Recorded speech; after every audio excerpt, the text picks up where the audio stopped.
So good morning friends. तो आज की इस वीडियो में हम बात करेंगे ताउते चक्रवात के बारे में, जिसने हाल ही में गुजरात में लैंडफॉल किया है। तो इस वीडियो में हम जानेंगे कि आखिरकार ये ताउते जनरेट कैसे हुआ। साथ ही हम जानेंगे कि आखिरकार ये ताउते इतना यूनिक क्यों है। तो सबसे पहले हम जानेंगे कि आखिरकार इसका नाम ताउते ही क्यों रखा गया। तो साथियों, मैं आपको बता दूं कि ये शब्द बर्मा द्वारा दिया गया है। तो बर्मा मैंने इसलिए कहा, ये बर्मा शब्द बर्मी भाषा से निकला है और ये बर्मी भाषा भारत के पड़ोसी देश म्यांमार में बोली जाती है। म्यांमार में जो ये ताउते नामक शब्द है ना, इसका अर्थ होता है गेको। गेको वहां पर एक छिपकली पाई जाती है जो कि काफी वोकल होती है, यानी इसकी आवाज काफी इंटेंस आवाजों में कंसीडर की जाती है। तो जो ये ताउते चक्रवात है, इसका नाम म्यांमार ने दिया है। तो अब आपके मन में एक बेसिक सा क्वेश्चन उठ सकता है कि साइक्लोन जो ये चक्रवात है, ये आप भारत में रहा है और नाम म्यांमार दे रहा है। तो आखिरकार हम उस नाम को मानने के लिए तैयार क्यों हो गए जो किसी दूसरे देश ने दिया।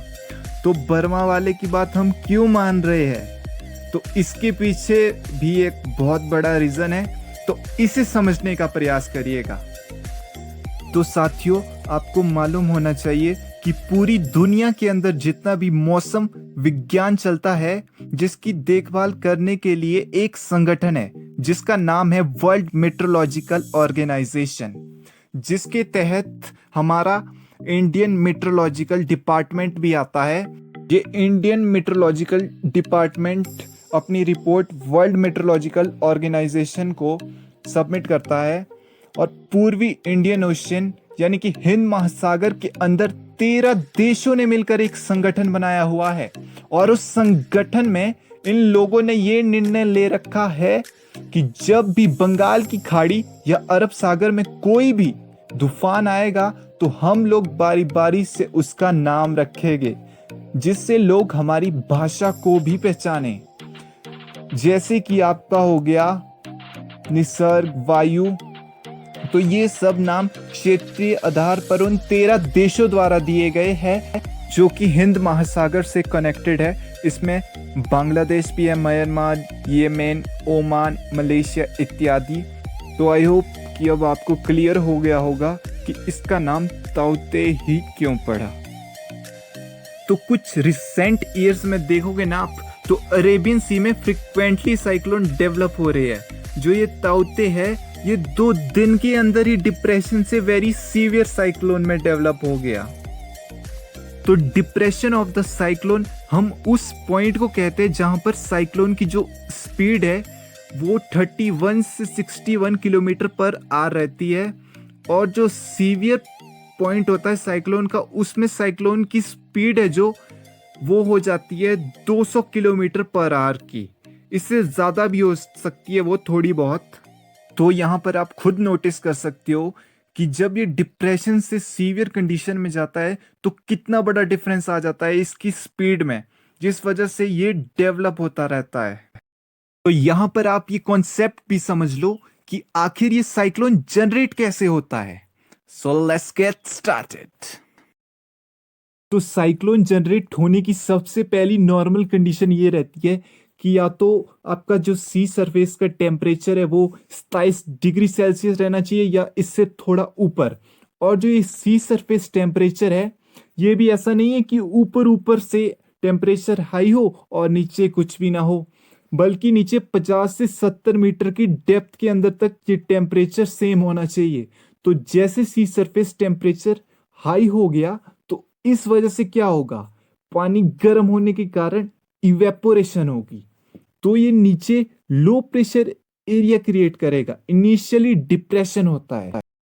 तो जैसा कि आप समझ सकते हैं कि जब सी सरफेस लेवल का टेम्परेचर बहुत ज्यादा होगा तो कंटिन्यू पानी इवेपोरेट होता रहेगा, और इवेपोरेशन की वजह से जब ये क्लाउड ऊपर पहुंचेंगे तो यहां टेम्परेचर फॉल हो जाएगा, यहां फिर कंडेंसेशन हो जाएगी ऊपर, जिस वजह से क्लाउड फॉर्मेशन होगी और ये क्लाउड फॉर्मेशन इंटेंसिफाइड होती रहेगी, क्योंकि ये cloud formation high pressure area create कर रही है।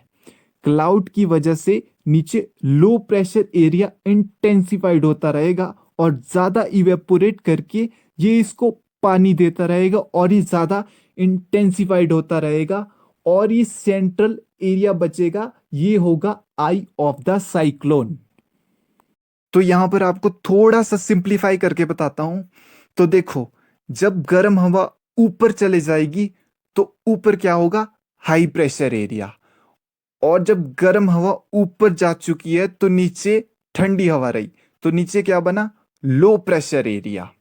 तो अब उस लो प्रेशर एरिया को कवर करने के लिए हाई प्रेशर वेव्स में कंपटीशन होगा जो उसके आसपास है, मतलब उस आई के आसपास जितनी भी हाई प्रेशर वेव्स है वो कवर करना चाहती है उस लो प्रेशर एरिया को।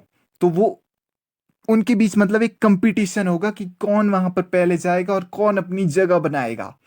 तो सारी जो वेव्स है वो दौड़ेगी और वो साइक्लोन जनरेट करने में हेल्प कर। तो इस तरह से साइक्लोन जनरेट करने में ये जो वेव्स है ये हेल्प करती है। तो जो ये सेंट्रल एरिया बचेगा ये होगा आई ऑफ द साइक्लोन। इसको सबसे स्ट्रॉन्गेस्ट पॉइंट बोला जाता है साइक्लोन का। यहां पर सबसे ज्यादा टेम्परेचर रहता है। तो अब बात करेगी आखिर ये ताउते इतना यूनिक क्यों है। वैसे देखा जाए तो अरेबियन सी में इतने साइक्लोन आते नहीं है, लेकिन 2018 के बाद से अरेबियन सी में जितने साइक्लोन आए हैं वो सारे सीवियर साइक्लोन हैं। मैं ऐसा नहीं बोल रहा हूं कि अरेबियन सी गर्म नहीं होती है, गर्म भी होती है, लेकिन इतना नहीं होती कि ये सीवियर साइक्लोन डेवलप करे। यहाँ पर डिप्रेशन तक ठीक रहता है, क्लाउड फॉर्म हो गए, लेकिन सीवियर साइक्लोन की कंडीशन 2018 के बाद ही स्टार्ट हुई है। साइक्लोन सीवियर कब बनेगा, जब उसको कंटिन्यू एनर्जी मिलती रहेगी। साइक्लोन को कंटिन्यूस एनर्जी कब मिलेगी, जब सी सरफेस गर्म रहेगा, वो भी काफी डेप्थ तक। तो इसका मतलब क्या हुआ कि अरेबियन सी कंटिन्यूसली गर्म होता जा रहा है। तो आप ये भी देख लो कि साइक्लोन मेकानू आया था जो 2018 में ओमान में, 2019 में साइक्लोन वायु जो आपके गुजरात में हिट करा था, फिर 2020 में साइक्लोन निसर्ग आया था। तो आप अभी देख लो 2021 में, वो भी प्री मॉनसून में ताउते जी आ गए। ये साइक्लोन इन सभी साइक्लोन्स में से सबसे जल्दी इंटेंसिफाइड हुआ है। ये 2 दिन के अंदर ही सीवियर साइक्लोन में जनरेट हो गया। तो आप सभी देख सकते हैं कि क्लाइमेट चेंज और टेम्परेचर की वजह से क्या आउटकम्स देखने को मिल। तो आज की मेरी ये वीडियो कुछ ज्यादा ही लंबी चली गई, तो जिसने भी ये वीडियो मेरी पूरी देखी होगी उसे नॉलेज भी इतनी ही लंबी मिली होगी। तो थैंक यू।